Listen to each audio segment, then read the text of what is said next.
Yes, my dear friends, welcome back to the channel. This is Salon's Blog, wherever you are, around the globe, on the continent of Africa, in Europe, in Asia, in America, Canada, Australia, or wherever.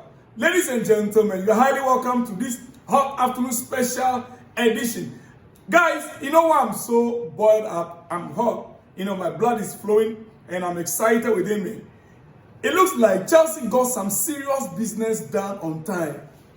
Sammy Joao Pedro, Delap, and Gittins, we did the job at the right time. Guess what? As we speak, there is war in the market. There is fire on the mountain. Run. There is war in the transfer market right now. Liverpool, Newcastle, oh my God. Liverpool are interested in Isak.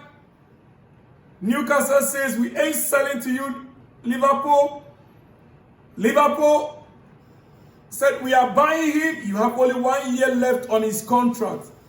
Newcastle says, no.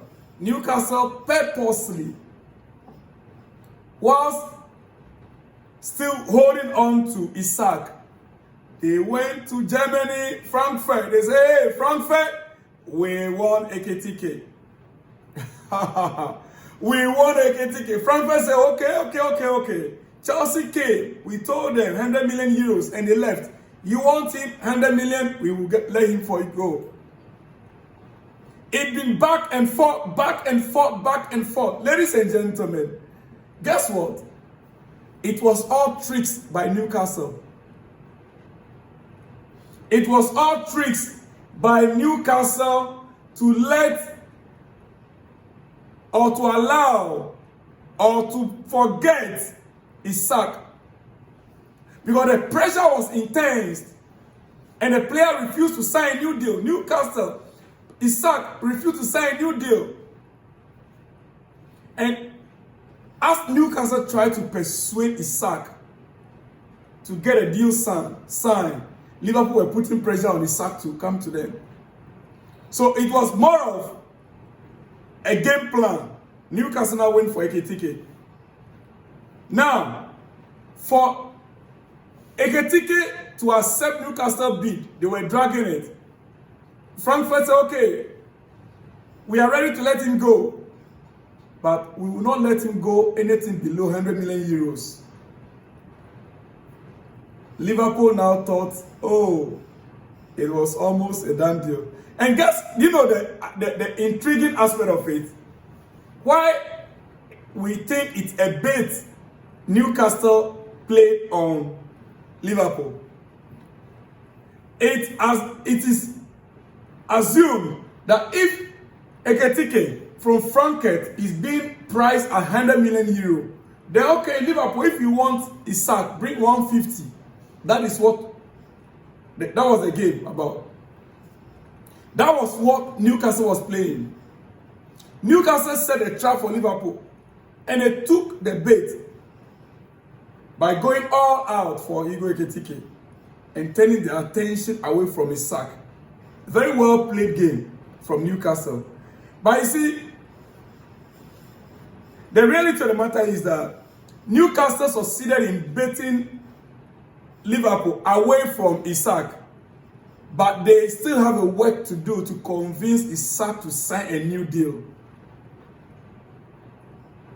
Because if you say Isak 120 million or 150 million, which of course made it impossible for Liverpool to sign him, whilst you were doing that, you were trying to, you pretend as if you wanted a replacement for Isak.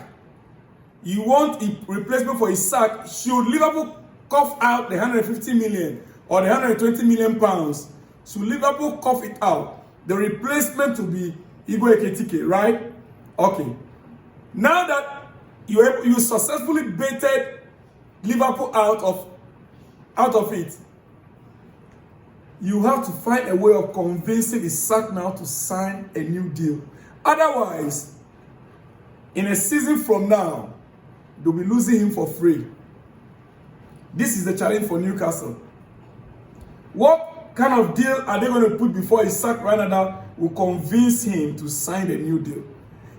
The Magpies are happy. The fans of Magpies, Newcastle fans are happy. Isak is staying. Isak is staying. Isak is staying. They won a battle over Liverpool. Yes, we agree.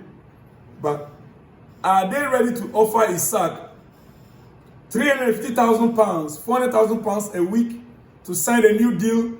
Ladies and gentlemen, that is where we are right now. It is where we are right now.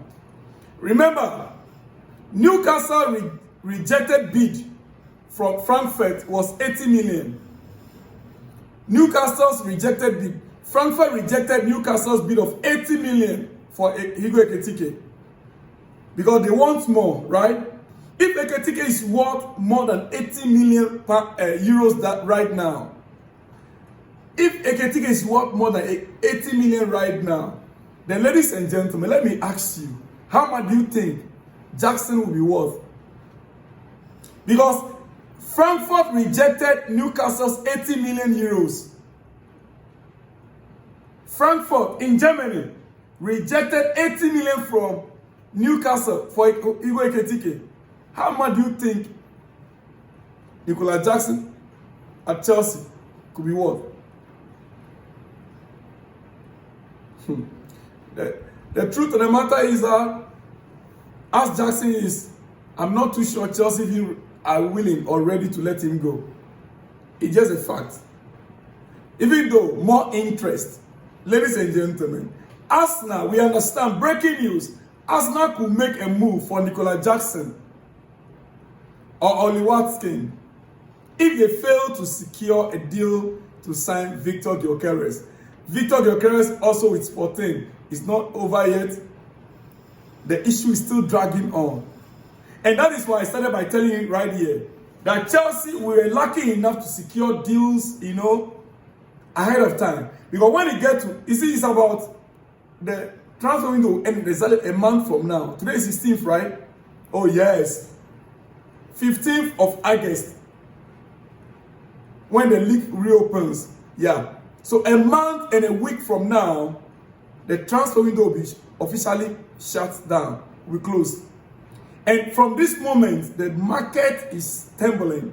If you know about forex trading, when they say the market is tumbling, you know it's never stable. And it's only the wise, the smart traders that can win at this stage. Chelsea were smart enough, thanks to our sporting directors, they got some serious deals secured. Gittins already with Chelsea. We are yet to unveil him. Delap unveiled, Joao Pedro unveiled, and they both participated in the Club World Cup, which we won. Ladies and gentlemen, so we did some smart deals. But right now, Jackson or Oli Watkins are the next target of Arsenal if they fail to secure Victor Gyökeres. I said it earlier today that Jackson is not short of suitors. In the Premier League, all the top 4 clubs are interested in him. That should tell you that this guy, you see, he only needs to get back to his form. Psychologically, he just needs to, if Jackson can just get back to his form, he will explode. I don't want to talk too much about that. But let me just say, several clubs have started to move for Nicola Jackson as his exit from Chelsea remains possible this summer. AC Milan deal currently off. AC Milan deal is currently off. Price too high and no intention to proceed. Premier League clubs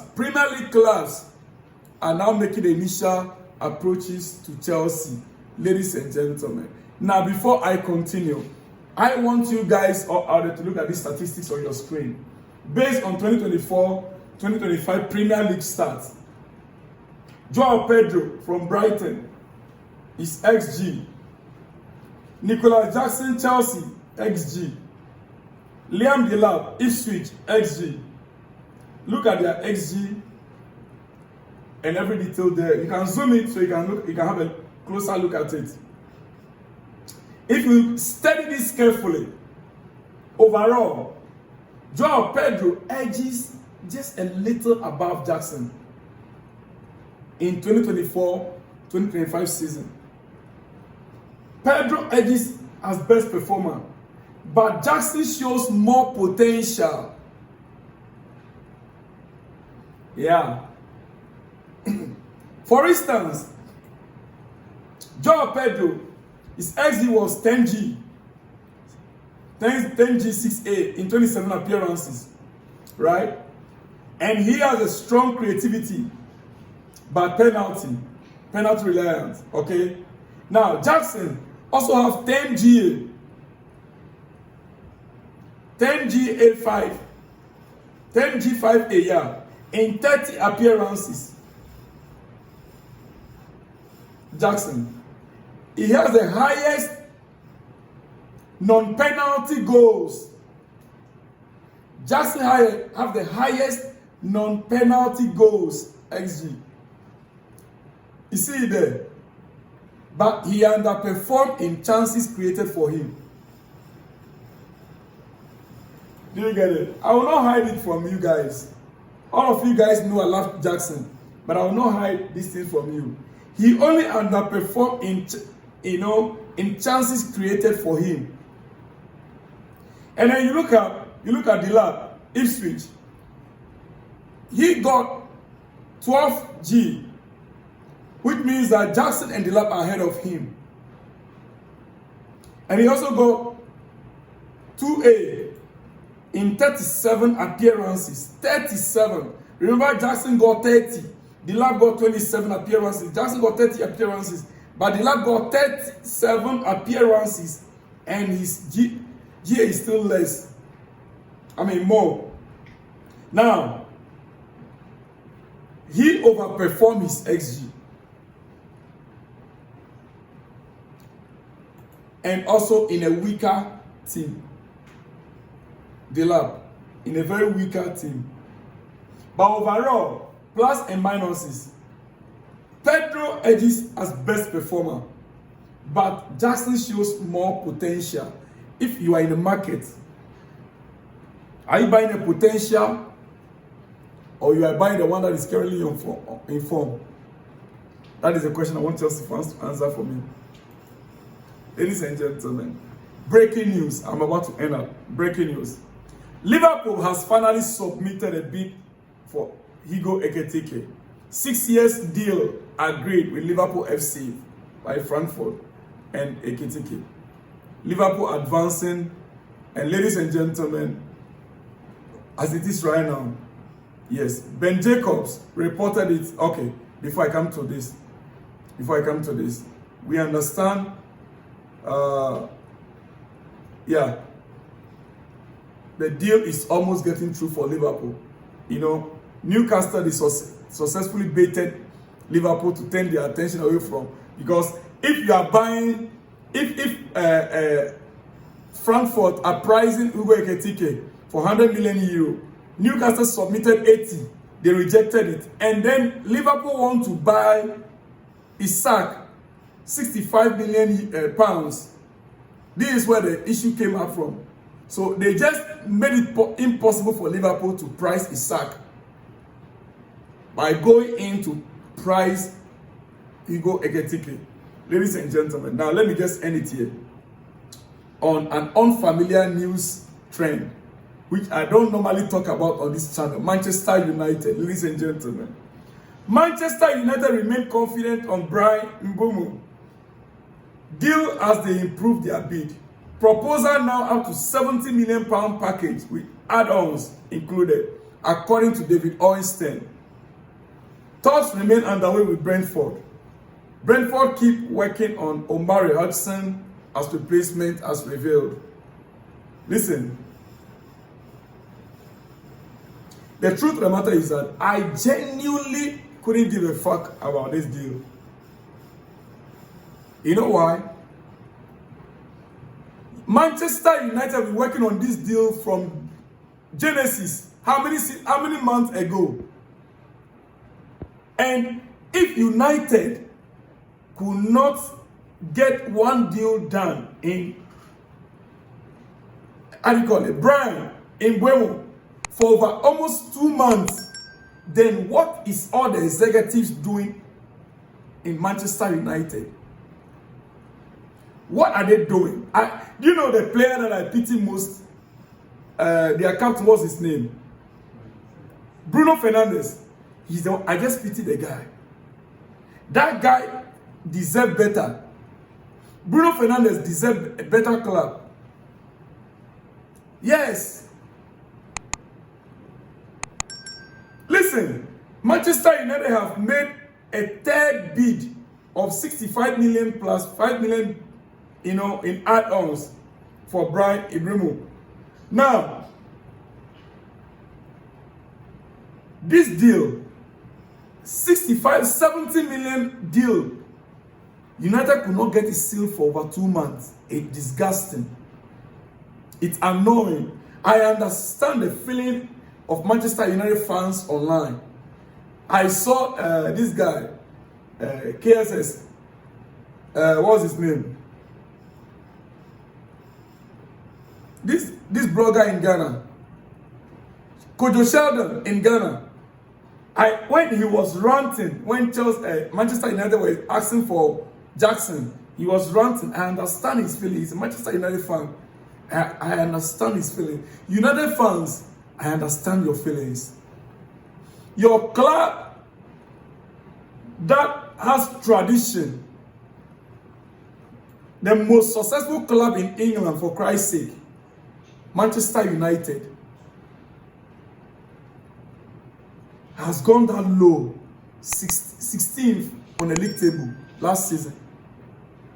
And by the way, this so-called Sir Jim Ratcliffe and Ineos, what are they doing? What are they doing? Anyway, I leave that for your judgment. Maybe another episode we'll talk more about Manchester United. This time around, I am back with all the clubs. In this transfer window, we'll be tackling it all. I'll see you guys in the next one. You see me. Shalom and peace.